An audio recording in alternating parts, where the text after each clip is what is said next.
Am I not better off renting and investing in the stock market versus buying a house? Because obviously when I buy a house, I'm paying a premium on the house so that I can get a mortgage. I want to bust this myth, because what happens is people come on and they go, look, I can tell you right now, the stock market over the last 20 years has averaged over 10% annually. People go, the returns are better in the stock market than in real estate. Yeah, but that's not apples to apple comparison. Why? When you buy a piece of real estate, when you buy a home, people don't typically pay cash for their first house. They put down 20% and they borrow the other 80%. So you take like an example of take a $200,000 home. $200,000 home, you put 40 grand in. Home goes from 200,000 to 400,000 in 10 years. This has happened to so many people in the last 5 years. Since COVID, there are markets all over the US where housing prices have gone up 100 to 200%.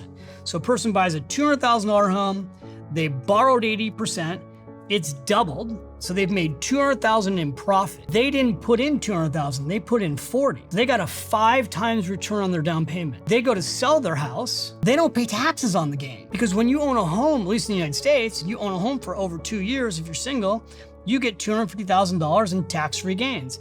If you're married, you get over $500,000 in tax-free gains. You get tax deductions on the mortgages. So what happens is people come here and they go, you know what? You shouldn't be tied down.